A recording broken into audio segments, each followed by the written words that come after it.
Okay, shall we? Morning, Boker Tov, Shavua Tov, Chodesh Tov, Chanukah Sameach. A lot of Tov this morning. Tovim Hashanayim Ne'echad, Ba'asher Yesh Lahem Sachar Tov Ba'amalam, Shlomo HaMelech says in Kohelet. So today's a very, very good day. First of all, I want to express Hakarat Tov to everybody who made this happen. First of all, to Shari Amuna for hosting me. I think it's a tremendous Kiddush Hashem. Sunday morning of Chanukah, whatever, you could be anywhere. You could be standing online buying donuts somewhere, but instead you're here and you're learning, which is a wonderful, wonderful thing. So thank you to them. Thank you to Simon Afriat and to Morty Aryeh, and obviously to Maor for making the shidduch. So that is that. Let's just say a few dedications of the shiur. First of all, to Isaac Abraham and family, Leum Nishmat Meir Chai ben Zulai and Malka bat Tamar and Rivka bat Nina. To Isaac Yaakobov, Leum Nishmat Moshe ben Frecha, Mafrat bat Chedva, Sarah bat Adina, Chizkiah ben Belor, Ze'ev ben Reuven, Menashe ben Pinchas, Shulamit bat Yafa, and Refuah Shlema to Hillel Michael ben Or Uvracha, Elkanah ben Mafrat, Rachel bat Sarah, and Yitzchak ben Rachel. To the Afrat family, Leinu Nishmat Shlomo ben Jamila and Sulika bat Chana. To the Pesar's family, Leinu Nishmat Sarah, Livka bat Mordechai. To the Yaakov ben Giav and family for the Hatzlacha of the Five Towns community. To Moshe Ozerian family for the Hatzlacha of the Ozeri family and all of Am Yisrael. To the Zin family for the health and success of their children and one more son, Ezra Dov and Yitzchak Aryeh ben Lydia. To Rani Benjamini and family for Refuah Shlema, Frida bat Miriam. And to Shari Muna family for the Hatzlacha of the Keilah, Be'ezat Hashem. So, they wrote Ein He over here. No, Be'ezat Hashem is Be'ezat Hashem. Ein He is Alav Shalom. Anyway, Bekitzer, so. Ouch. Yeah. Sure. A lot more than 2 people passed away last week. You know what I'm saying? Yeah. Go ahead. Daniel Rafael ben Chana. גם לעילוי נשמת, בכל בן אפרים. תנשמתם צרור בצרור חיים. Okay, so let's get right into it. I just want to start with the disclaimer that the halachot of Zmanei Hayom there's really no beginning and no end, because it's really just a circle. You can't really even think for a moment to encompass all of the vast halachot that comprise Zmanei Hayom, and it's interesting that if you think about it for a second, literally almost every single mitzvah that we do, we're always on the clock. You have to do mitzvot. Many of the mitzvot that we do are time bound. You have to do them at certain times, by certain times, and you can't play with that. Only Am Yisrael, you're always looking, by the Goyim, it's always, oh wow, what a beautiful sunrise, what a beautiful sunset. And by Am Yisrael, we don't look at sunrises and sunsets just for the beauty of it. Sunrise represents beginning of the day, beginning of the daytime mitzvot. Sunset represents the beginning of the nighttime mitzvot and everything in between. And we have to understand that there's an ecosystem in halacha that depends on these times. Part of our avodat Hashem, once somebody, I'll get to that in a second, but you may ask yourself, does Hashem really care that we do the mitzvot mamash to the T? Right? That's a lot of non-religious people sometimes ask that question. How much does Hashem really care about that punctuality, about that precision that we do the mitzvot in? So I'll start off with a story. One of the most famous rabbanim I would say within the last 50 years in America was a Talmid Muvhak of a Gaon of Moshe Feinstein, Alav Shalom. His name was Rav Nata Greenblatt. He was the Av Bedin in Memphis, Tennessee. He was a very, very close student to Rav Moshe. He was the rabbi's rabbi. He was mamash all over the place, writing Gittin and Ketubot and what he was. So don't forget, he was in the deep south, Tennessee. And it was a nice Jewish community there, but not an overly big one. And once a non-affiliated Jew who knew of him had asked him, Rabbi, does God really care if I flick a light switch on Shabbat? Does God really care? So he says, it's a good question. I'll ask you another question. He says, it's the Jewish way. We answer questions with other questions. So he says, imagine you are an inmate on death row. And in Tennessee at the time, I don't know exactly what the laws are now, but in Tennessee, the death sentence, the way that they meted out executions, was via electric chair. So he says, imagine you're an inmate on death row that's already been convicted and you're strapped to the electric chair. How much do you really care if the warden flicks the switch? Is flicking the switch really such a big deal? Big deal. You flick a switch, you don't flick a switch. The guy smiled, he got it. Meaning, when you're strapped to the electric chair, then just flicking a switch is really the difference between life and death. Not to say, Khalila, that Judaism means we're strapped to an electric chair. Obviously not. The point he was trying to make is it's not necessarily just the action itself. The action of flicking a switch may seem fairly insignificant, but it's really the result. It's really what it's connected to. When a switch is connected to the electric chair, then it's no longer a big deal. There's a life on the line. Everything that we do, flicking a light switch on Shabbat, is not just flicking a switch, it's what it's connected to upstairs. It's what it does. Ba'olamot ha'elyonim, you can look in the Nefesh HaChaim, Rav Chaim Volozhiner writes extensively about the outcomes and impacts that our actions have in the upper realms. Every thought, every word, every speech, every action has immeasurable impact on the upper realms. And therefore, the answer to that, does God really care if I flick a light switch on Shabbat? The answer is a resounding yes. Not necessarily because of the light switch itself, but because of that, what that represents. So back to the question that we asked, does HaKadosh Baruch Hu really care about the care and concern and punctuality with which we perform the mitzvot? Obviously, because that shows just how dedicated we are to Him. You can't just roll out of bed at 2 p.m. and say Kriyat Shema and whatever. Where's Netilat Yadayim? Where's Birkot HaShachar? Where's Birkot HaTorah? And if you do that, you also don't get the mitzvah midoraita of Kriyat Shema Shel Shacharit because it has a time limit. It has to be within the first 3 hours of the day. Does God really care? Yeah, obviously, apparently, you don't get the mitzvah anymore. There's an interesting Kesef Mishneh, Maran Kesef Mishneh, in his commentary on the Rambam, Perek Gimal Milchot Kriyat Shema. He says, really, midoraita, you're Yotzeh Kriyat Shema Shel Shacharit all day long until Shkiyah. And it's only rabbinic, it's only midrabbanan that you have to get it within the first 3 hours of the day. And every single posek acharon, all of the acharonim jump maran and they say he's wrong. Halacha shelo keda'at maran. Rov poskim paskin against what he said in Bet Yosef. He says a little bit different, but what he says in Kesef Mishneh, that the time limit, the end time limit for Kriyat Shema, mideoraita doesn't exist. You have all day, just like he wants to say, just like what's the end time limit for the nighttime Kriyat Shema? Yeah, meaning really, Alot HaShachar you have all night long until Alot HaShachar. Just what the first Mishnah in Shas, the Chachamim said ad chatzot. Why did they do that? Is that the Oraita midrabbanan? Midrabbanan. Why did the Chachamim do it?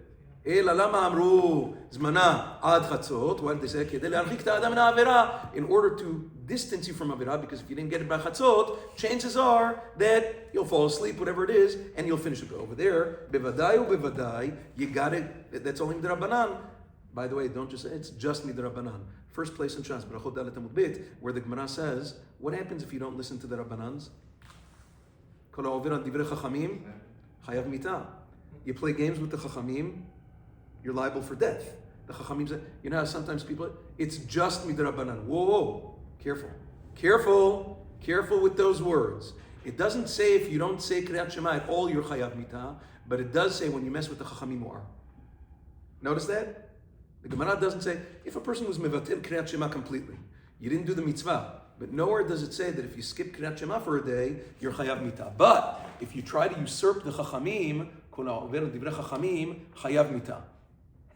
That's a first place in Shas. It says in many different contexts does it say that, but One thing is for sure, you don't mess with the Rabbanan. Be very careful when you use the phrase, it's just rabbinic. Just, it's like a Kadosh Baruch Hu saying, it's just your life.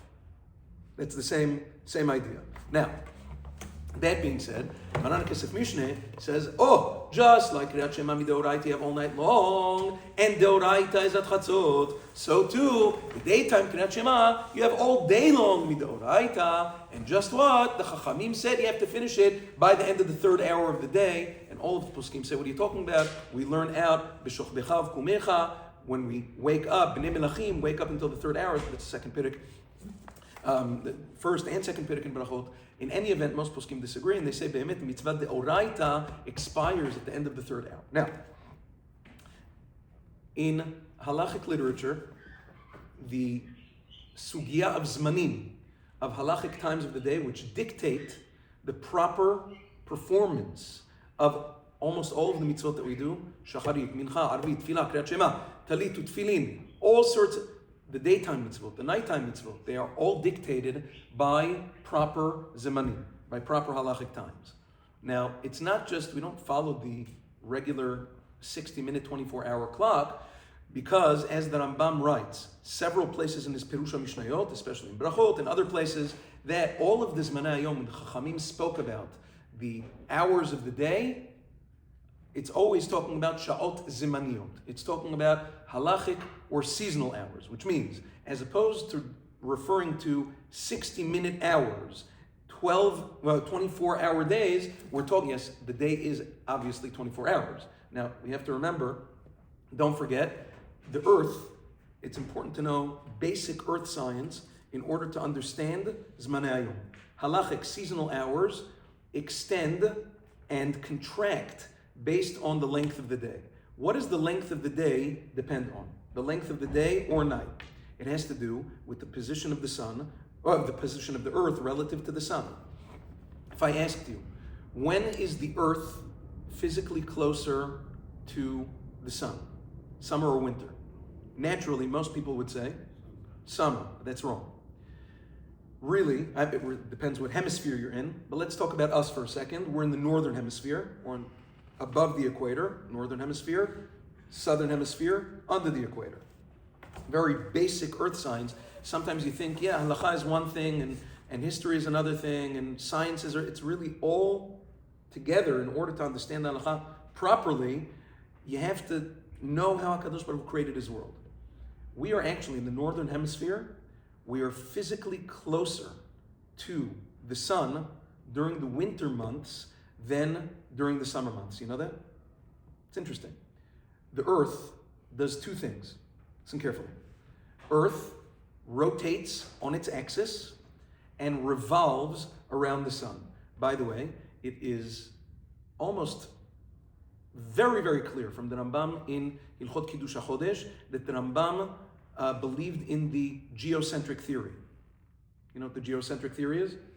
That the earth is in the middle of the solar system, and the sun and all of the other planets and stars revolve around the earth. That was the common theory, hundreds of years ago, until scientists like Nicholas Copernicus, Galileo Galilei, and others started disproving this theory, and they said, no, it's not the earth that's in the center of the solar system, it's actually the sun. What do we call that? That's the heliocentric theory. By the way, they were persecuted and some even killed for that because the church didn't want people to believe in that. They thought it was, in their terms, it was kfirah, and they killed people over that.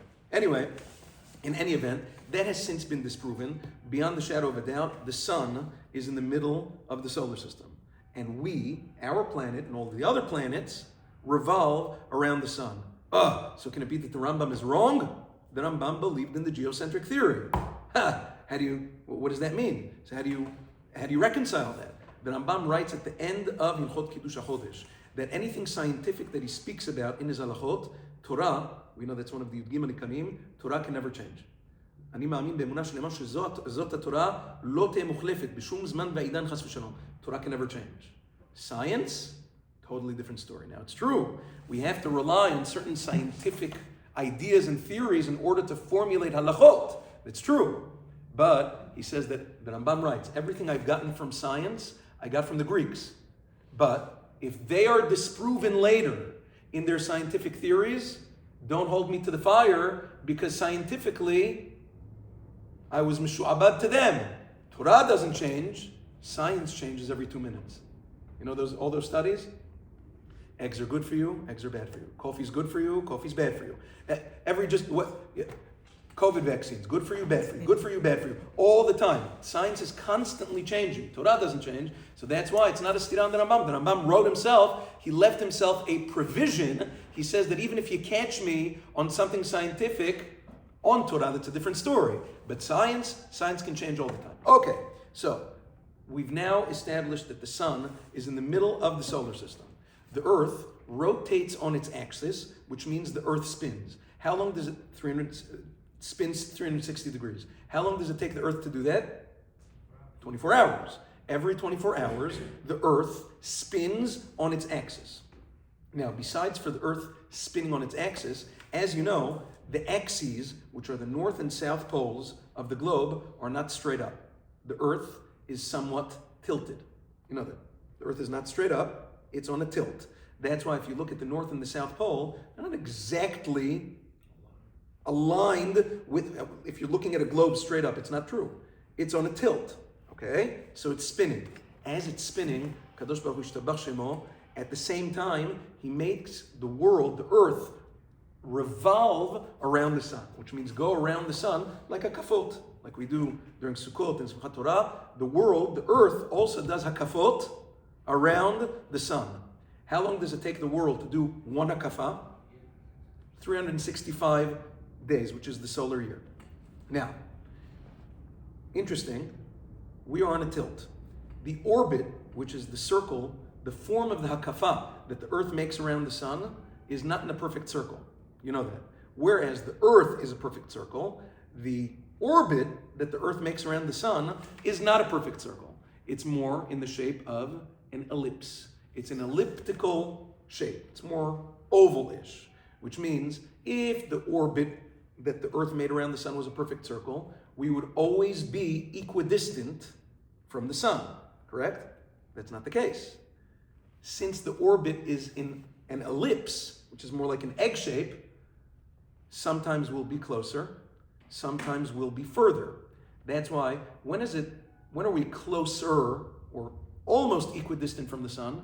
Spring and fall. That's why in the spring and the fall, it's relatively warmer. When are the opposite extremes of the seasons and temperature and climate? Summer and winter. What's going on with the world, northern hemisphere right now, during the summer and winter? Ready? We are, during the winter, actually in the northern hemisphere, we're the closest possible that we can be from the sun. To the sun. Yeah, from to whatever. Now, how much is that? We are 1 astronomical unit, 1 AU, away from the sun. 1 astronomical unit is 93 million miles away from the sun. That's in the winter. Now, interestingly, that being the case, Kadosh Baruch Hu Berov Chochmato, if we get 1 centimeter closer to the sun, we'd all burn. If we got further from the sun, then what we do in actually the summer, we'd freeze to death. Kadosh Baruch Hu Yishtabach Shemo, he created the world in such a way that it's always, it gets hotter and colder, but we can continue to survive. Now, I ask you a question. If physically the Earth is closer to the sun, at least for the northern hemisphere, during the winter months, why is it colder? Answer, once again, because the Earth is on a tilt. Heat and cold is not only necessarily about our physical proximity from the sun, it has to do with our angle pointing towards or away from the sun. Therefore, let's pretend this is the sun for a second, and this is the tilt of the Earth in the winter. We are pointed away from the suns. Where are the sun's rays directly hitting? The southern hemisphere. That's why even though we're closer, since the sun is only indirectly hitting us, it's colder. What is the sun directly hitting in our winter months? Southern hemisphere. That's why right now, Australia, Argentina, Brazil, all those chevra in the southern hemisphere, what are they doing? right? It's summer party time right now in when the summer vacation is in the southern hemisphere, January, February. That's their summer vacations. Now, fast forward 6 months, when we make it around, now we're actually physically further away from the sun, but now it gets hotter. Why? Once again, even though we're further from the sun, but now we are tilted not away from the sun, the northern hemisphere is tilted towards the sun. That's why mucho calor, it gets very hot, but the southern hemisphere is actually tilted away from the sun. That's why it gets cold then. That's just understanding the way the earth kind of corresponds with the sun to understand what's going on with it. Now, there are many, many places in Shas that make references to Zmanim. Listen carefully. There are the famous sugiyot, which Rabbeinu Tam brings that contradict each other, and he has his famous answer why the sugiyot don't. Shabbat, Lamed Aleph, Amud Bet, Lamed Hamud Aleph, Pesachim, Daf Tzadi Dalet, all sorts of, what is Alot HaShachar? What is Tzet HaKochavim? When does the day begin? When does the day end? Machloket poskim. Do we go by the beginning of the day marked by Halachic dawn, which is Alot HaShachar, end of the day being nightfall, Tzet HaKochavim, or perhaps do we do it based on sunrise and sunset, Netz HaChamah and Shkiyah? Tremendous machloket poskim. On the one hand, you have the Trumat edition, commonly referred to as the Shitat Magen Avraham, to call the day from Alot to Tzit. You have the Shita of the Rambam of Sa'adya Gaon, commonly referred to as Gra and Ba'alatanya, referring to the day as beginning and ending, based on sunrise and sunset. Really, we call it Magen Avraham and Gra. That machloket is way, way, way, way precedented before them. Hundreds of years before the Magen Avraham and Gra even touched it, this was already being debated by Geonim and Rishonim. But that's the colloquial, that's what you see in calendars, Magen Avraham and Gra, even though it's precedented way before that. Now, if you live in Israel and you're a Sephardic Jew, you are very confident in your Zmanim. Why is that? Because throughout you have the Posek Ador, the preeminent Posek for Sfaradim in the past 400 years that was mekubal by all Kitzvot Tevel, Maran Rabbeinu Avadia Yosef, Zecher Tzadik V'Kadosh Livracha. Throughout all of his Sfarim, now he doesn't have a Sefer on Zmanim, but if you look, peppered throughout all of his works, Yabi Omer, Chelek Bet, Orach Chaim, Siman Kaf Aleph, Yabi Omer, Chelek Zayin, Orach Chaim, Siman Mem Aleph, look at Alichot Olam, look at Yechavedat, look at Chazon Ovadia. Throughout all of his Sfarim, you see what his shitot were, how he culled the Sephardic tradition of calculating the Zmanei Hayom based on our poskim, and based on the fact that besides for 7 years of his life, 4 years he lived in Iraq, the first 4 years of his life, and then 3 years later in his 20s he lived in Egypt, but for the rest of his life, besides for those 7 years, he lived in Israel. And therefore, for them, it was very easy. He put together all of his shitot, and then there were certain Talmidim, like Rav Shlomo ben Izri, and others in Israel, that formulated the Or HaChaim calendar. You know the yeshiva, Or HaChaim? Probably the most famous calendar for Sfaradim in Israel. There are many calendars in Israel, but the most famous one, for Sfaradim at least, is the Or HaChaim calendar. Yeshivat Or HaChaim, Rabbi Meir Gavriel Elbaz, his yeshiva puts out an annual calendar. Right in the beginning, you see Haskama from Maran Zichron Livracha. He says, use this calendar, nothing else, because if you do, you'll be doing stuff wrong. That's basically what it says in the Haskama, and everybody in Israel has that calendar in their pocket, or I don't know if they have an app by now, but whatever. That is the holy grail of calendars in Israel for Sfaradim.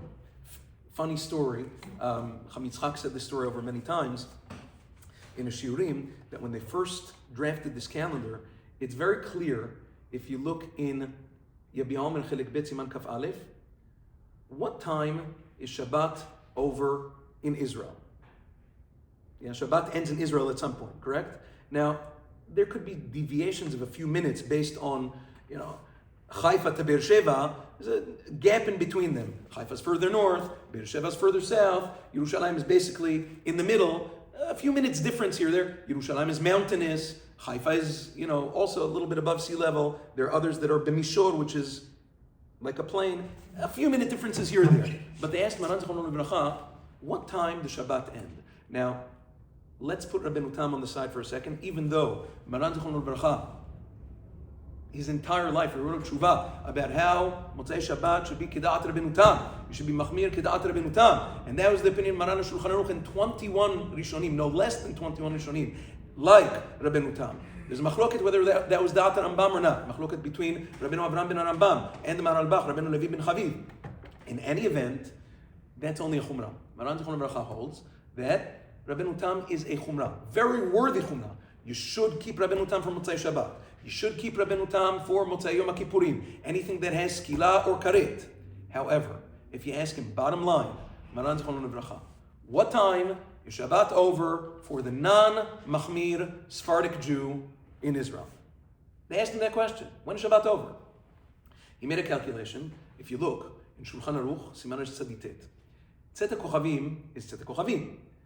But as the Gemara points out in Shabbat Daf Lamed Aleph, there are different kinds of stars out there. You know that. Stars are not all created equal. There's bigger stars, smaller stars, medium ones, just like us. Stars are people too. Anyway, b'kitzur, stars have rights. That being said, stars come in many, many different shapes and sizes. And the Gemara actually points that out. When we say that Tzet HaKochavim is the beginning of the night, what kind of stars are we talking about? Says the Gemara, Shabbat Lamed Aleph Amud Bet, Lo Kochavim Agdolim Hanir'im Bayom. Now, by the way, in the language of Chazal, you should know that even when the Chachamim talk about stars, they are interchangeable. The Lashon of Chazal, Kochavim, can refer to either stars or, in the language of Chazal, Kochav can refer to a star or planet. According to Chazal, it can be planets as well. Shiv'a Kochve Lechet, the 7 planetary orbs, Jupiter and Saturn and Mars, those are also called by Chazal stars. So it was interchangeable between stars and planets. Anyway, when we say nightfall begins with Tzet HaKochavim, the emergence of stars, when is that? The Gemara says, Lo Kochavim Agdolim Hanir'im Bayom. Not big stars, because big stars / planets can even be seen during the day. So if you spot a big star, it's not necessarily indicative that it's night, because those can be seen during the day as well. Velo kochavim ktanim hanir'im balayla, and not small ones, because the tiny ones, those you have to wait until it's pitch black to see them. That's not what we're talking about for nightfall either. Ela benonim. Gemara says, what are we looking for? 3 medium-sized stars. Once you see that, that's nightfall. What's very clear from the Gemara, the Ran actually makes the same diuk in the beginning of Masechet Pesachim from something else that the Gemara says over there, but it's very clear from the Gemara, does nightfall, Tzet HaKochavim, the beginning of halachic night in halacha, does it have to be pitch black outside? Why? What's the proof? Because the Gemara says, not ktanim, hanir'im balayla, which means the ones, tiny stars that you need pitch black to see, it's too late. Night started earlier when you can see the medium-sized ones. So people say, oh, it's not so dark out. Yeah, it's true. Chazal said it doesn't need to be so dark out for it to be nightfall. The Ran says the same thing with regards to B'dikat Chametz. Anyway, right at the beginning of Masechet Pesachim. In any event, that's with regards to regular nightfall. Regular nightfall is when you can see 3 kochavim benonim. There's a machloket amoraim in that Gemara on Shabbat between Rabbah and Rav Yosef. We hold like Rabbah. When is it? Now again, like I said, putting Rabbeinu Tam on the side for a second, according to the Geonim, that our minhag follows. If you look in Sheilot Utshuvot, Rabbeinu Moshe Lashkar, in Siman Tzadivav, he writes over there that the Sfaradim have a masoret, keduma, even though Maran Bet Yosef in Shulchan Aruch in several places, most notably Orach Chaim Siman Samach Aleph, Maran paskins like Rabbeinu Tam. By the way, in Tzfat, people make a mistake. They think that Rabbeinu Tam has something to do only with Motzei Shabbat. Wrong. Rabbeinu Tam, when he's speaking about, he's talking about his shita of Tzet HaKochavim. Yeah? Therefore, it's not such a chidush, but this may blow your mind.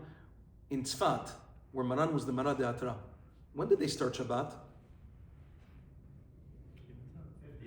They started Shabbat at least 58 and a half seasonal minutes after when we start Shabbat. It was pitch black outside. Maran Bet Yosef was still lighting fires. Whoa! Not so whoa, because Maran paskin like Rabbeinu Tam. Not just for Motzei Shabbat, but also for Knisat Shabbat. Yeah? Don't forget, if you're being machmir to... The Torah says Shabbat is one day. The Torah doesn't say Shabbat is a day and a half. Correct? And if that's the case, if Rabbeinu Tam says that Shabbat ends later, what does that mean by default? It has to start later too. Maran Bet Yosef himself, and the Ramah, and many Rishonim and Geonei Olam, they all did Melacha for almost an hour later than what we do today. We stopped doing Melacha several minutes before what we call our Shkiyah, our what we see perceived sunset. What is sunset according to halacha? If you stand at the beach, now there's different ways to calculate sunset, but this is the easiest way according to halacha, the Shkiyah haniret. Standing at the beach, looking out into the horizon, right? You have to be facing west, obviously, in order to see the sunset, because the sun rises in the east and sets in the west. That's why it's called ma'arav. In Hebrew, ma'arav is west. Why? Because the sun sets in the ma'arav in the evening. That's where the sun's going to be, in the west. Why is it called mizrach? Why is it called east? Why is east in Hebrew called mizrach? Because if you look in that direction, what will you see in the beginning of the day? The sun rising. That's the way HaKadosh Baruch Hu Yishtabach Shemo created his world. If you're standing at the beach, facing west, looking into the horizon, you'll see the orb of the sun. Now, as it gets closer to what we call Shkiyah, what's the sun doing? Now, obviously, the light is going down and down, but you see the orb. Sometimes if you take pictures, what do you call those? Not slow release. Time lapse pictures, you'll be able to see the orb dipping, and you see it kavyachon. That's not what's happening, but it's just because of an optical illusion, because the earth is round. You see the sun kind of being tovel in the ocean, right? The sun is going into the mikveh of the ocean. It's dipping. Yeah? That's not, when is it Shkiyah? Once the orb of the sun has dipped under the ocean, that's Shkiyah. Will there still be light or not? There's light. There's still light. For a while, that's called Shkiyah and Ben Hashmashot. Now, the question becomes, once that happens, according to us, already from Shkiyah, a few minutes before for Tosefet Shabbat, you have to abstain from Melacha. You cannot do Melacha anymore. Rabbeinu Tam, Maran, Rama, and many other Geonei Olam said, no. The sun went down. That's wonderful. But what is it? It's still Friday. Maran Bet Yosef would have still been driving around Tzfat for another hour after the sun dipped below the horizon. You know that? Today, we'd look at Maran and we'd say, you're Mechalel Shabbat. Correct? But Maran would say back, no, I'm not. I hold like Rabbeinu Tam. You don't know how to learn. That's what he would say back. And on Motzei Shabbat, when we're doing Melacha after Shabbat, Maran would call us Mechalel Shabbat on the flip side. And we'd say, no, we're not, because our minhag is not to be choshesh for Rabbeinu Tam. We calculate Zmanei Hayom. Our minhag, which preceded you, Maran Bet Yosef, follows, like Maram Alashkar said, that all of the Sfaradim, we always had a minhag to follow the Geonim, which was way before Rabbeinu Tam. That being said, let's go back to the story. So in Israel, how much after Shkiyah is Shabbat over? So during the rest of the week, 13 and a half seasonal minutes, according to Rabbah, which is a 3/4 of a mil. According to many poskim, most poskim Maran also, mil is a distance that it takes, a time that it takes a person to walk the distance of a mil. How long does it take a person to walk a mil? According to Maran in several places, Yored De'asa, Machtet, and others, how long does it take to walk a mil? 2,000 amot.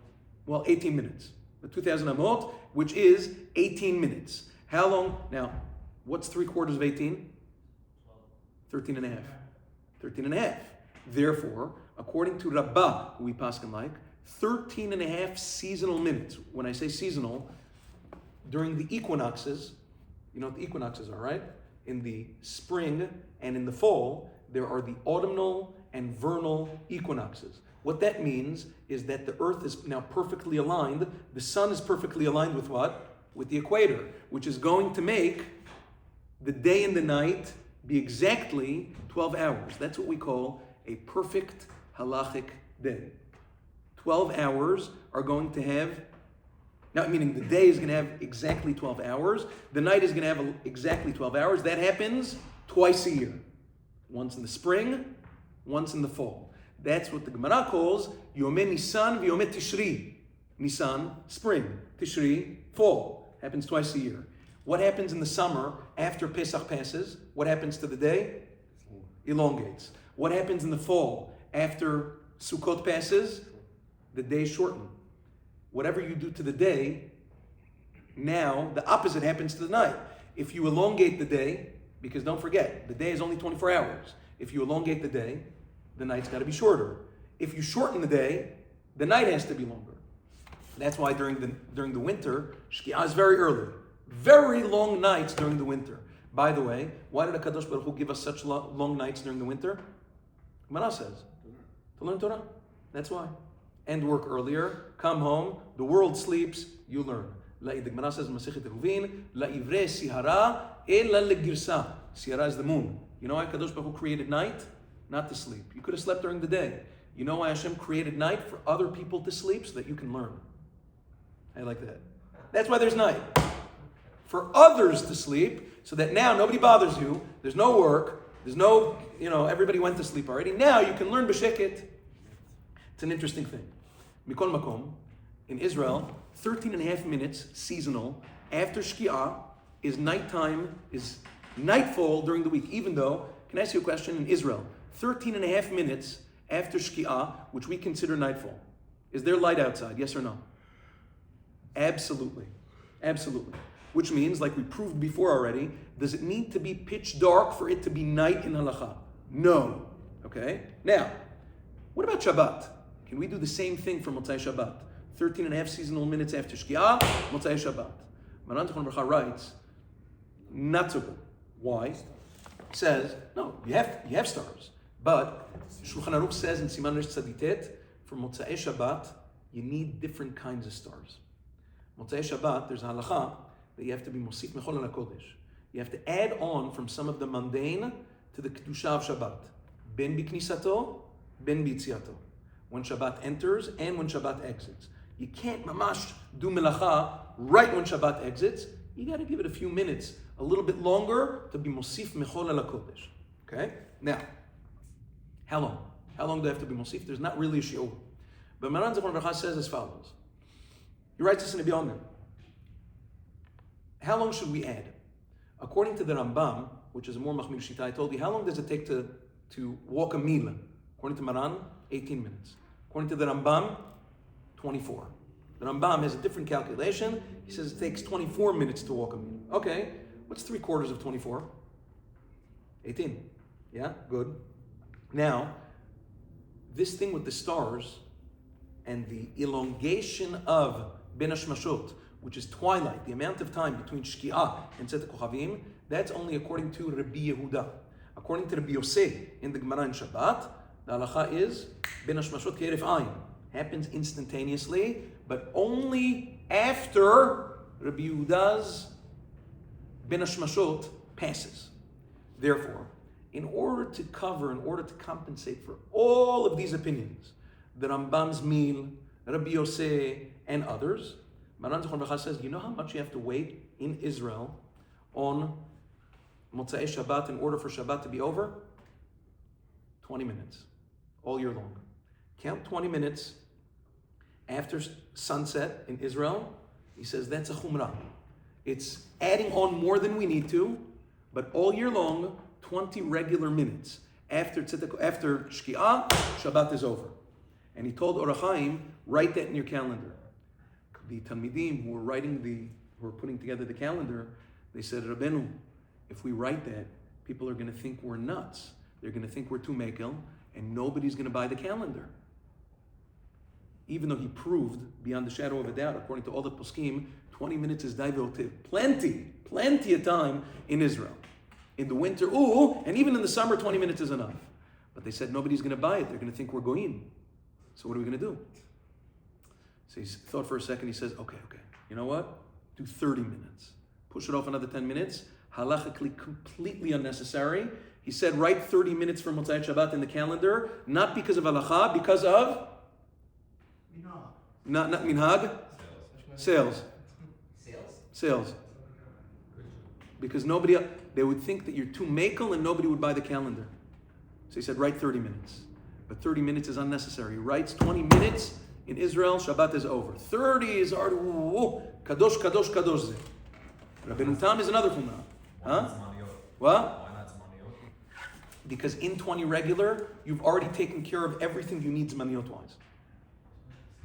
About in the summer when You've already taken care of 13 and a half, plus the Rambam's meal, plus Rabbi Yosef in 20 regular.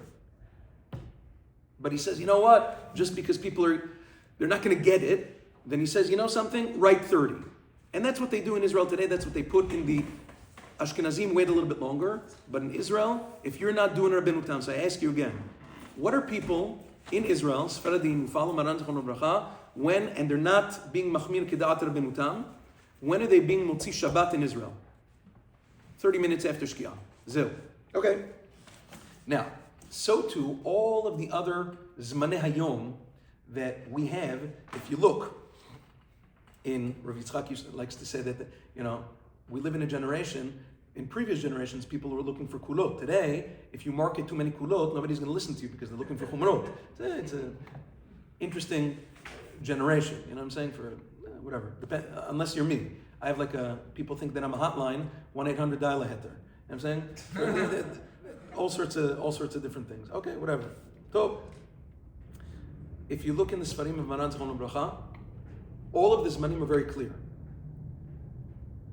He writes, Alot HaShachar, the two most important Zmanim that you need to calculate actually are Alot HaShachar and Tzet HaKochavim. Why? Netz HaChamah you don't really have to calculate. Why? Netz and Shkiyah are scientific variables. You look outside, there's nothing to calculate. It's a time. Astronomical sunrise and sunset. There's not really calculations. You can take that from NASA. They do a better job. Take that from them. Astronomical sunrise, when the orb of the sun rises above the horizon. Astronomical sunset, when the orb of the sun dips under the horizon. Now again, halachically, what do you do if you're standing on a mountain? That's great if you're standing on a beach. But if you're standing on a mountain, or if you live in Yerushalayim, you're between 500 and 700 meters above sea level. What do you do then? Because don't forget, when you are on a mountain, are you seeing sunrise before or after the rest of the world? Before. Because you're higher up. What about sunset? Opposite. Yeah, it's an interesting thing. So, do we incorporate elevation when it comes to these scientific variables of sunrise or sunset? Big machloket, but put that aside. For Alot HaShachar, the halacha is, Maran Zichrono Bracha writes that according to Maran Shulchan Aruch, it is asirit hayom, 10% of all of the daylight hours, daylight minutes, between sunrise to sunset. Right? You can do the calculation on your own. There's X amount of hours, X amount of minutes between scientific sunrise and sunset. Take 10% of that. Those amount of minutes before sunrise, what's that? That's Alot HaShachar. You know what else that equals? That's what the Gemara, Masechet Pesachim, Daf Tzadidalet, says is Asirit Hayom. That also equals 72 minutes, Sha'ah v'chomesh, 72 minutes, Zmaniyot, before Netz, is what we consider, according to Maran Shulchan Aruch, to be Alot HaShachar. When is Tzet HaKochavim? According to Rabbeinu Tam, it's exactly the same thing. What's the benefit of using Rabbeinu Tam in the calculations, Rabotai? No? Proportional? Makes the day proportional. If you're starting the day, Alot HaShachar starts 72 Zmaniyot before Netz, and Rabbeinu Tam is 72 Zmaniyot after Netz, that means that the day is proportional, and when you look up at the sky at exactly midday, where are you going to see the sun? Right on top of your head. which is where the Gemara says it has to be. Chatzot is chama berosh kol adam, when the sun is directly above your head, as opposed to, what's the problem? This is actually the Ben Ish Chai Shita. If you look in Shana Rishona Parashat Vayakev, the Ben Ish Chai is a very interesting Shita with regards to calculating the length of the day, with regards to tefillah. What's the issue? He says, go like Maran for Alot, 72 minutes Zmaniot before Netz. When does the day end according to the Ben Ish Chai? He says approximately 20 minutes after Shkiyah. What's wrong with this picture? Now the day is not proportionate, which means where's the sun going to be at Chatzot Hayom? By mid, Closer to the left. Well, it depends which angle you're looking for. But according to the Ben Ish Chai, this is the question that the Ishmatzliach, Shalot Utshuvot Ishmatzliach, Chilek Aleph, as well as many other poskim attack the Ben Ish Chai on. According to your calculation, this is how he said they used to make Zmanim in Baghdad. You're throwing off Chatzot, and by not only throwing off Chatzot, but you're also throwing off relative to this calculation all the rest of the Zmanei Hayom. And that's why Maran Zechon doesn't accept that. He says, in order to make the Zmanei Hayom, what other things do you need Zmanei Hayom for? End of the third, well, let's put it this way. End of the third hour of the day, Kriyat Shema. End of the fourth hour of the day, Tefillah, Birkot Kriyat Shema. End of the sixth hour of the day, Tefillat Shacharit. End of the 9.5 hour of the day, Mincha Ktana. Yeah, then you have all sorts of it's all based on the calculation that you're making, and if you don't make it correctly, not only is Alot off, but every other one of the Zmanei Hayom that is contingent on Alot HaShachar is also going to be off. Okay. Now, so again, I told you, Israel, ready? When is Alot HaShachar? 72 Zmaniot before Netz. When is Tzeta Kochavim, just in terms of calculations? Even though I told you it's 13.5 for halachic things that you need to do at night, but in terms of calculating, when's Tzeta Kochavim? 72 Zmaniot after Shkiyah, like Rabbeinu Tam. Yeah? Okay. There's one issue. If you look in all of the Sfarim of Maran Zechon Livracha, if you look in Yabi Omen, Yechaveh Da'at, Chazon Ovadia, Halichot Olam, there is not one single discussion of Zmanim for any other part of the world besides for Israel. Now it makes perfect sense why Maran Zechon Livracha calculated all of the Zmanim for Israel, because he lived there, and so did, by the way, all of the Zmanim have to do with Rabbi Yehuda and Rabbi Yosef, who were Tanaim that lived in Israel. So it makes sense that the Zmanim that he discussed were for there. But what about for the tremendous population of Jews, especially Sephardic ones, that live outside of Israel? So now, when we originally tried to make to make calculations in Zmanim for Sfaradim outside of Israel, using Maran Zechon Livracha's formulas, the immediate attack that people level against you is, you can't call this Maran Chacham Ovadia.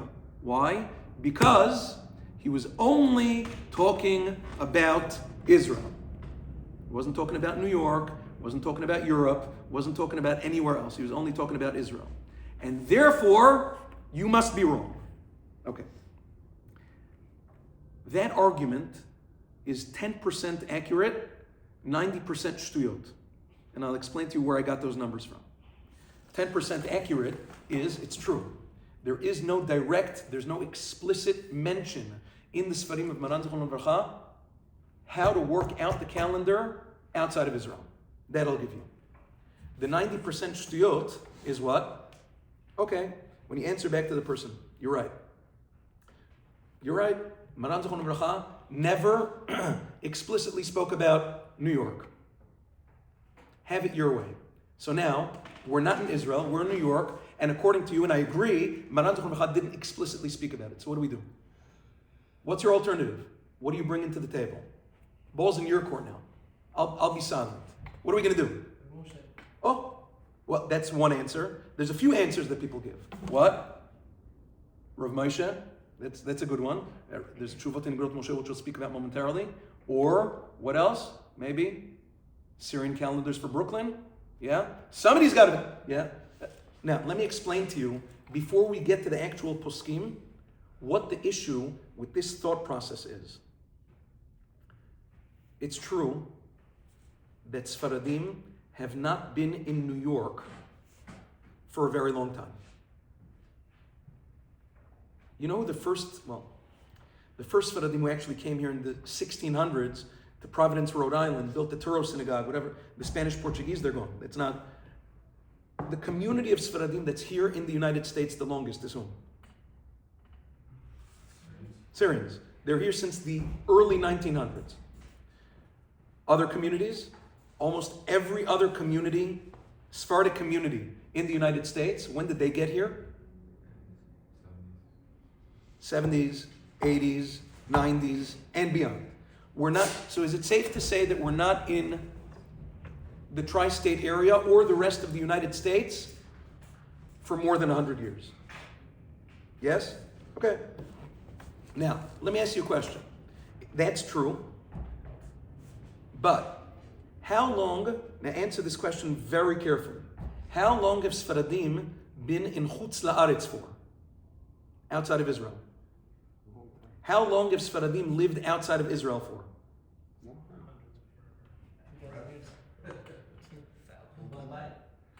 Okay.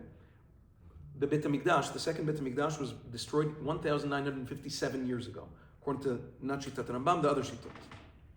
Do you know that most Sephardic communities did not come back? They remained in their lands even when the second Beit HaMikdash was built with Ezra and Nehemiah. The Pasuk says in Sefer Ezra that when he looked for volunteers, they were in Bavel and the surrounding areas at the time, Ezra Sofer looked for volunteers to come back with him and Nehemiah to Eretz Yisrael with the permission of Koresh Melech Paras to build the second Beit HaMikdash. How many Jews were in Chutz La'aretz at the time in Bavel and the other surrounding areas? Estimate. How many Jews? Millions. Tens of millions? I don't know, tens of millions? Millions for sure.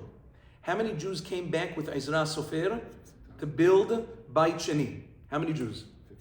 44,000. It says the Pasuk, Meforash in Ezra, 44,000 Jews came back, and by the way, interesting fun, huh? That's a different story. Not from many places apparently, because if there's millions of Jews and he only came back with 44,000, then where's all the other guys? Everywhere else. By the way, the bulk, it says over there, the bulk of the 44,000 Jews that came back were all married to Shiktzas. And Ezra Sofer had a big job when they came back to Israel, had to get them divorced and find out who is actually a kosher Jew. You look in the fourth Perek of Masechet Kiddushin, Asarei Yochasin, Alumi Bavel, balagan adir, Shiktzas and Mamzerim, balagan, that's what he had to do when he came back for Beit Sheni. So first of all, only 44,000, nobody believed in him, not nobody, but only 44,000 out of exponentially more Jews. And then when he comes back with the 44,000, okay, let's go guys, let's build the Beit HaMikdash. Oh, you're not even Jewish. Whoops. Can you imagine? You thought reform was bad. They had major assimilation issues back then too.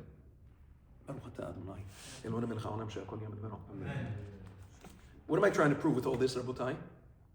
Jews were in Chutz La'aretz for thousands of years. Do you think, now it's true, Sfaradim haven't been in New York for long, but do you think that there's thousands of years that have gone by where Jews are in Chutz La'aretz and they didn't have a system for making Zmanim for anywhere else besides for Eretz Yisrael? What have they been doing for thousands of years? We may be new to New York, but we're definitely not new to Chutz La'aretz. En kol chadash tachat hashamesh. So why are there some Sfaradim that are looking to reinvent the wheel when all we need to do is look back to were there other poskim, other chachamim in Chutz La'aretz in the past 2,000 years? What would you say? What? Hope so. Otherwise we'd be goyim, right? Huh?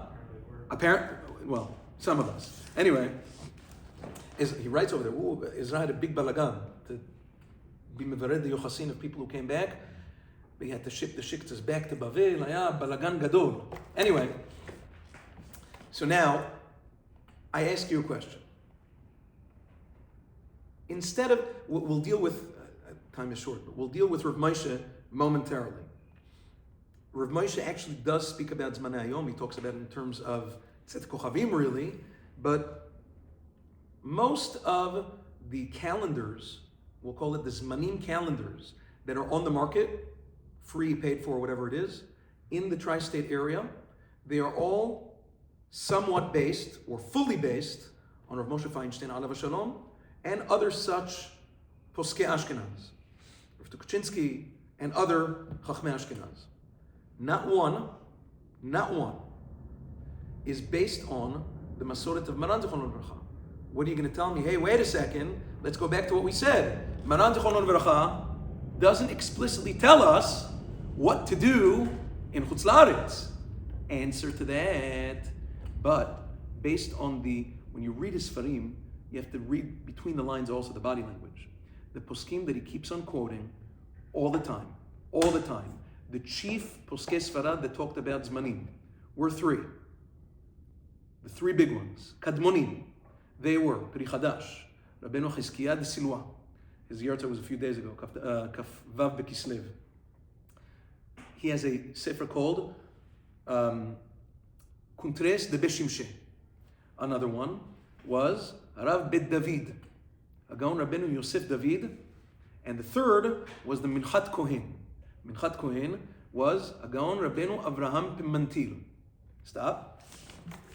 Let's do some Jewish geography before we continue, and this is going to help us. These are the top three poskim that Maran Zichron Livracha himself, in his Haskama to Sefer Zmanei Hayom Ba'Halacha, says these are the holy grail of Sephardic Zmanim. Where'd they live? Wait. Pri Chadash, Israel. Okay, so that's one down. Because what? Israel is Israel. But then you have Bet David. Bet David was the Av Bedin in Salonika. Where's that? Greece. There's a formidable Sephardic community, at least before the war, in Greece. Then a lot of them got killed out, whatever, Greece. And the most formidable, most interesting, is the Minchat Kohen, Rav Pimentil. He was the Rav of a Sephardic community in Amsterdam, Netherlands, Holland. Where's that? Europe. You know, for many, many years, there was a Sephardic community in Holland. Now let's talk. Greece, Amsterdam. We're starting to get a feel, Chachmei Yisrael, Chachmei Sfaradim, who told us what to do in Chutz La'aretz. So let's just look what they say. All three of them say an interesting thing. What do you do with the Zmanei Hayom of Eretz Yisrael relative to Chutz La'aretz? You can't use the same Zmanim because it has to do with where you are geographically. So there's something that's called a standard or geographic deviation. When you are further north, latitudinally, which means you're further away, more northern from the equator than Eretz Yisrael, you have to take that into consideration. What do? Watch. The Minchat Kohen himself, in his Kuntris Mevoah Shemesh, he writes over there what he did in Amsterdam. He takes the minutes of Eretz Yisrael 72, but if we wanted to use, like in any scientific experiment, you need to have a control, correct? What's the control? Well, the control means something that's unchanging, right? That's the given. And then you're trying to find out the outcome for something else. The control is Eretz Yisrael on a perfect day. You remember when were the perfect halachic days? Yom Tishri Nisan, which is in the spring and in the fall. Those are perfect 12-hour days. What he did was, you can't just go for 72 Zmaniot because we're further north. And you must account for that. So now what's the issue? He says, let's look for the amount of light in Israel, 72 Zmaniot on a perfect day. Take that amount of light. He said he didn't really have kelim, but he looked up at the sky for exactly the same degrees of light in the sky in Amsterdam on those days, and he made the cheshbon, came out to 40-something minutes. Let me translate it to New York time. If you look at a perfect day in Israel, 72 minutes, you look for that amount of light. You know which keli, by the way, you know which tool measures light? What? It's called an astrolabe. Measures degrees of light. They're more precise kelim that can be used. to get that degree of light in New York, that you have 72 Zmaniot in Israel on a perfect day, you know when that happens? 8 minutes before it happens in Israel, which means that degree of light in Israel on a perfect day is 72 Zmaniot before, 72 minutes before Netz. In America, you know how long it is? 80 minutes before Netz. Now so now we know we've taken into consideration the fact that we are further north and it happens even earlier. And then for the rest of the year, what do? We're no longer using 72 minutes because 72 is only for Eretz Yisrael. What are we using now? Now we're using 80 Zmaniot.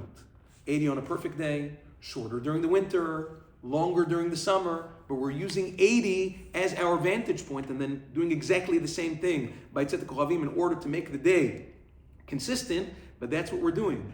That is the Shita that the Pri Chadash used, the Bet David used, the Minchat Kohen used. They all used it. We say, but it's not Israel. This is what they did. This is how they took Zmaniot and copied and pasted and adjusted for Amsterdam, for Salonika, and it's not going to be the same thing because guess what? Are we on the same latitude as Greece and Amsterdam? No, we're also further north. So it's going to be even longer. Yeah, that's the way it works over here. Now, that being said, Sunset in Europe. Sunset in Europe. It's 11 o'clock at night, almost. It's in Europe. Yeah. Not everywhere in Europe, but yeah. And that's in the summer, not in the winter. Yeah. You're talking about the summer, yeah. Now, England, Germany, France, things of that nature. They end Shabbat over there very, very late in the summer. Now, that being said, watch. Now we already have a kivun according to Maran Zichrono Livracha. He never spoke about Chutz La'aretz. He doesn't need to speak about Chutz La'aretz because the poskim that he keeps quoting, they already did it for us. And they are the holy grail of Zmanim for Sephardim. So you want to know what Maran Zichrono Livracha holds?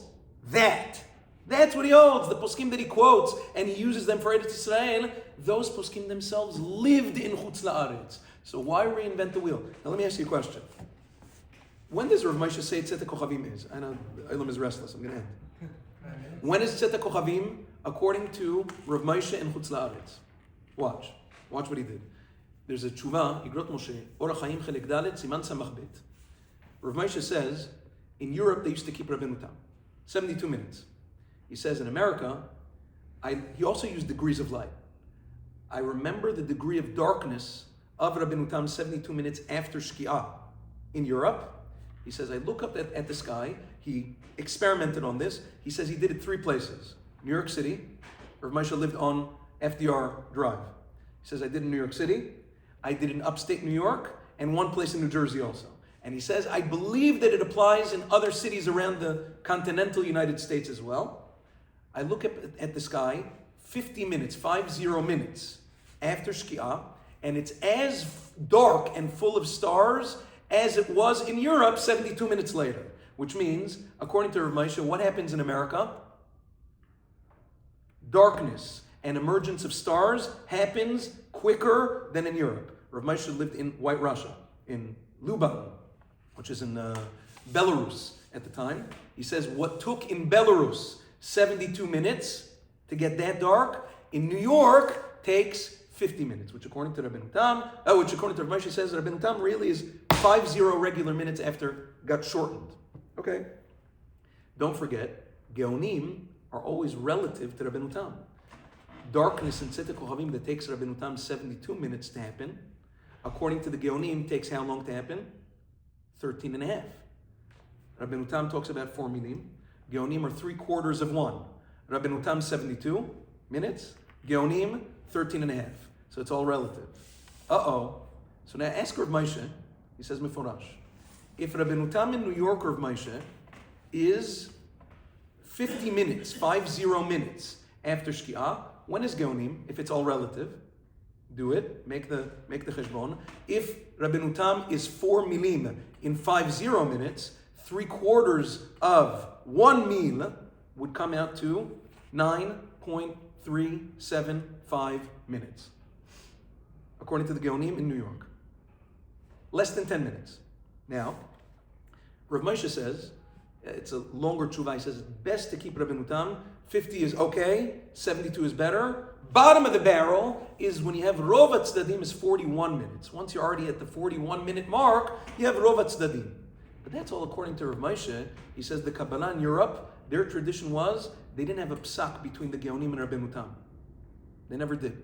Therefore, they were always machmir like Rabbeinu Tam. He says, therefore, in New York, the most mikil that you can be in New York, says Rav Moshe, is 41 minutes after Shkiyah, for Taniyot and for Tvilah and for things of that nature, because then you have Rov Tzdadim that it's Laila according to the Geonim and Rabbeinu Tam.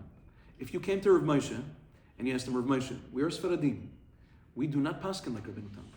Our tradition for centuries is like the Geonim. When is Tzeta Kochavim in New York City all year long? What would Rav Moshe tell you? No doubt, on the spot, 9.375 minutes after Shkiyah all year long. Never more than 10 minutes after Shkiyah. Seasonal? No, 9.375 regular. All year. That's shocking. So for the people of Rav Moshe, what would Rav Moshe tell Sephardim? 10 minutes after Shkiyah, it's hard. But it's Ladatza, he says, but that's what it is. Because the Geonim are always relative to Rabbeinu Tam. So for all the Rav Moshe people out there, what would Rav Moshe tell Ashkenazim? They didn't have a Kabbalah between Rabbeinu Tam and the Geonim. But for Sephardim that did, what would he tell the Sephardim? 10 minutes, you're good. We don't even do 10 minutes, we do longer.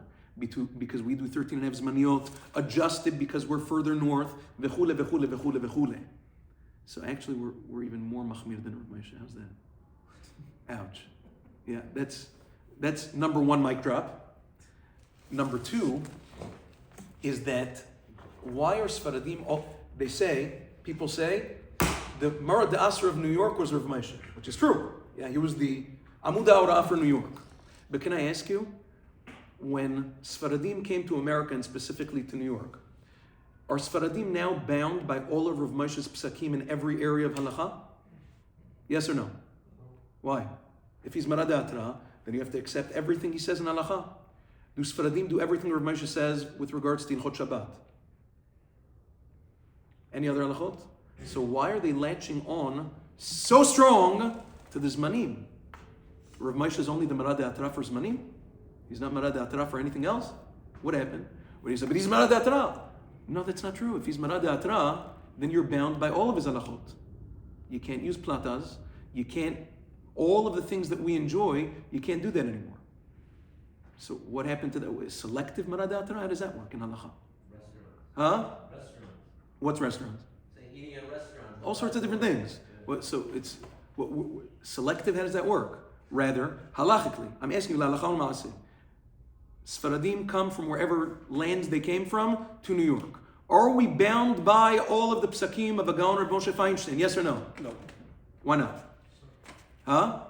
Because we have a different mesorah. What do you think? This is the first time we're out of Eretz Yisrael? We have a mesorah how to do things. We have a Shulchan Aruch, and when the Shulchan Aruch doesn't discuss certain things, we have the Pri Chadash, we have Minchat Kohen, we have a Bet David. This is not, I'm going to use the term, this is not our first rodeo. Got it? People would make it like Sephardim came from empty lands, we fell from the moon, no mesorah, no, and now we have to adapt. Im kol hakavod, obviously Tagan of Moshe, but we have our poskim too, that lived before Moshe. Be'azma, definitely Ashkenazim want to adopt it, okay. But does that bind us in doing that? No. So that argument just kind of falls away. So now, let's get back to this. You have a calendar now that Baruch Hashem I stand behind. It's called Zmanei Yosef. Over there, everything, wherever you are in the world, in Israel and anywhere else, it uses these formulas that were minted directly or indirectly by Maran Zechron Libracha, and the poskim that he constantly quotes for any location on the globe based on Eretz Yisrael, and then tweaked based on where you are, based on your geographic location, how far you are north or south of the equator, which all these poskim say you have to take into consideration. And that, Rabotai, is why we called it Zmanei Yosef, because you know something? Those are the Zmanim according to Maran Zechron Libracha. Now, there are other calendars out there that claim to be more Sephardic. For instance, the Syrian calendar in Brooklyn. Yeah, let's call it out. By the way, I'm not knocking, but I've been knocked, so I just want to respond. Syrian calendar in Brooklyn. How do they calculate? Don't worry about the other Zmanei Hayom, because like I told you, the two most important Zmanim that everything else follows is Alot, Tzit. What do they do for Alot? 72 minutes Zmaniot before Alot HaShachar, which is great, but not there yet because it doesn't take into consideration the deviation, the fact that we're further north. So that in and of itself is pretty good, but not perfect. What do they do for Tzedek Kochavim? Rav Moshe. And then all of the, but that's not for us. That's not the way it works. And then it throws off all of the other Zmanei Hayom along with that. So for those who want to be ne'eman, I'm not saying it's not a legitimate shita. It's okay. But if you want to say, Maran Zechron V'Bracha, we do everything Chacham Avadia. No, you don't. You absolutely do not. You didn't talk about it. Look, deeper. Last time I was in Israel, I had this chut of sitting down with the Gaon Chacham Yitzchak Yosef.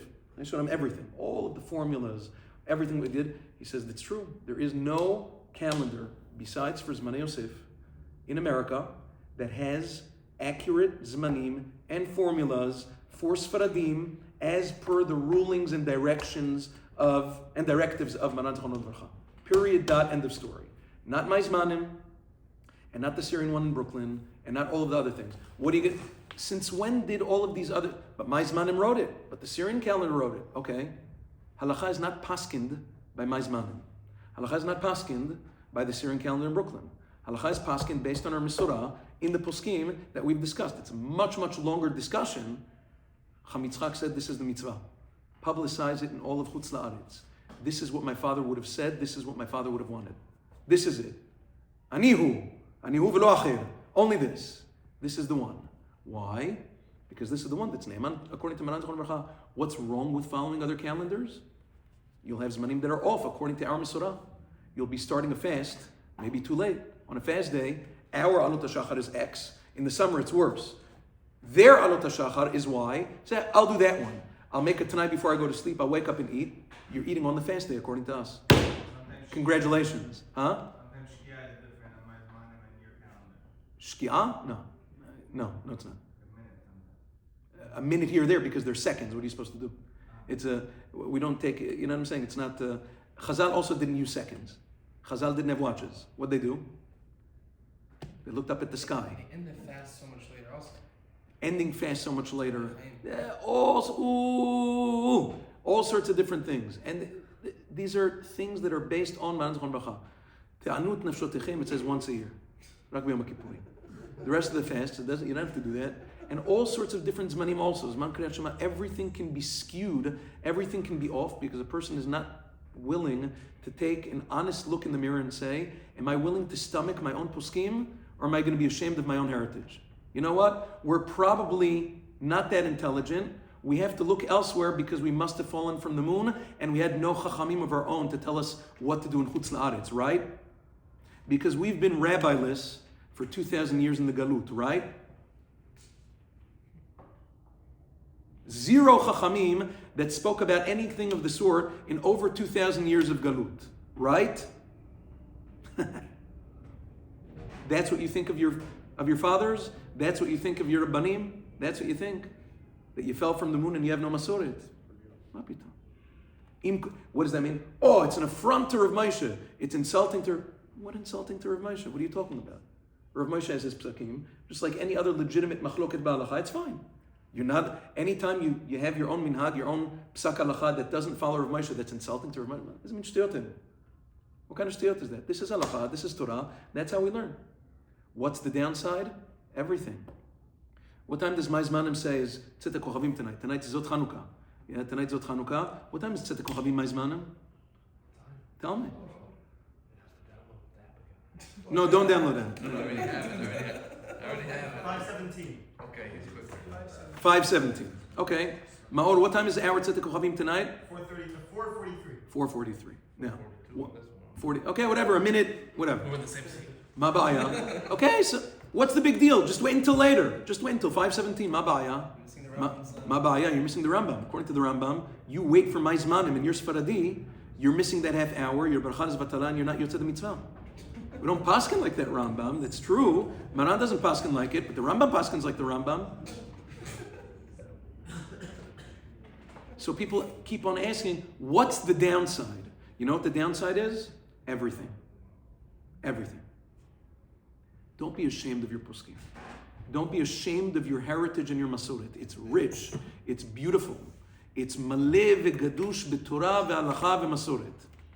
We did not fall from the moon. You do not need to feel inferior to anybody. We're not reinventing the wheel. This is all there. How come nobody said anything before? I don't know. It's not my responsibility. Katuv b'poskim. People have told me before, there's other Talmidei Chachamim, Rav Dahan and others behind this project. How come nobody before you said anything? I don't know. Isn't it a little bit of ga'ava that nobody else says and you say?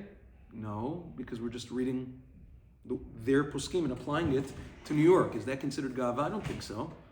And shouldn't Gdolei Ador be talking? They have. Gaon Cham Yitzchak, Gaon Cham David, many others. You see the emet? I showed the calendar one time to Rav Mansour in Brooklyn. He looked at it. He says, okay, that's it, finished. No more Syrian calendar for the Safra Center in Brooklyn. Now we're using Zmanei Yosef. Why? Because he's Ish Emet. He looked, I showed him the formulas based on, this poskim, and he spoke to me about the shitot. He sent another one of his talmidim that is mitmacheh in these calculations. I explained every single one. He says, okay, you're right. La'olam yeh adam yireh shamayim, b'seter kev'galui, u'modeh al ha'emet, v'dover emet. Okay. We've never done this before. Okay, so we'll start now. What's the big deal? Why is this so earth-shattering that it makes people so nervous and you can't even have a conversation? Why are you short-circuiting when I talk to you in poskim language? Why do you short-circuit? Why are you having meltdowns? Why can't you handle it? If you can't handle the heat, get out of the kitchen. That's just it. He did it, this one did it, this one. It's not a default to this. Not our minhag. What minhag? What are you talking about? You just arrived in New York less than 20 seconds ago. What minhag are you talking about? This is the minhag of New York. Before there was any minhag New York, there was minhag of our poskim in Chutz La'aretz for 2,000 years. Don't forget that. Shavua Tov, Rosh Chodesh Tov, and Chanukah Sameach.